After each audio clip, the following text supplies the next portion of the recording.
Lesson 1. Nouns and Declensions. Welcome to MATSEC IM Latin Fundamentals. In this lesson, we will explore the 5 noun declensions.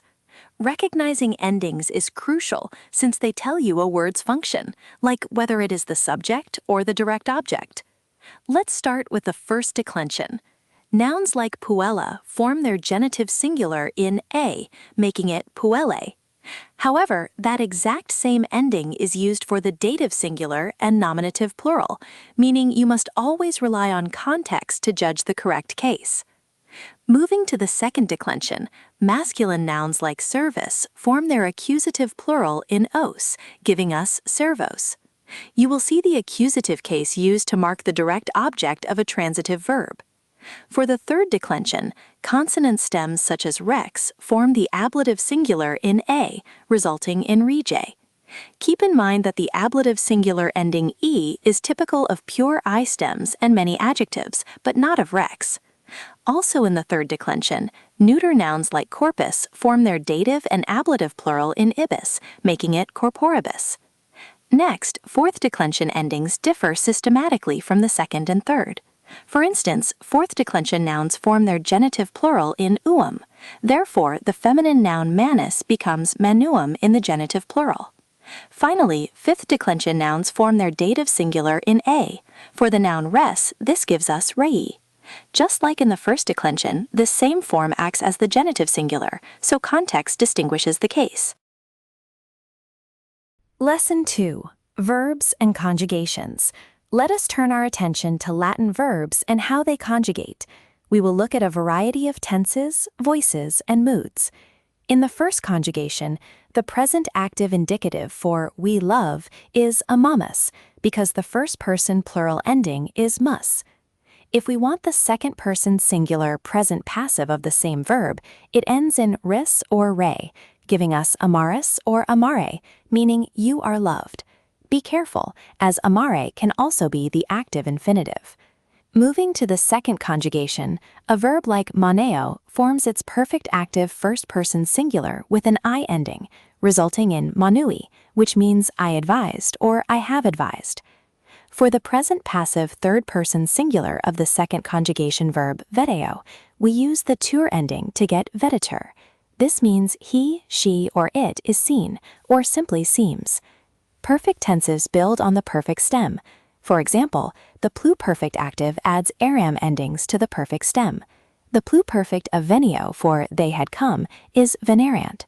For infinitives, the perfect active infinitive combines the perfect stem with isse. Thus, the verb scribo becomes scripsisse, meaning to have written. In the fourth conjugation, the present passive infinitive of audio ends in iri, forming audiri, meaning to be heard. Finally, let's look at a special rule for present active imperative singulars.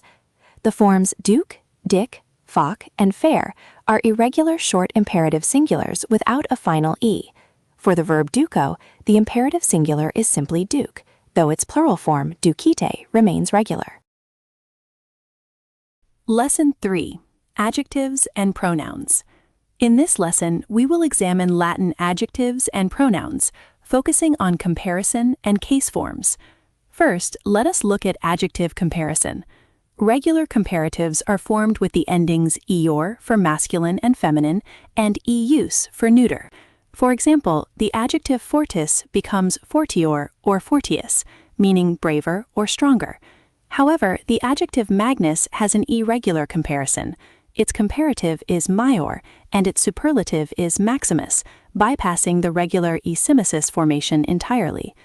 When declining adjectives, third declension two-termination adjectives like omnis normally have an ablative singular ending of I, giving us omni for all genders.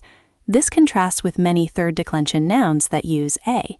For first and second declension adjectives like bonus, the dative and ablative plural are formed with is for all genders, resulting in bonus.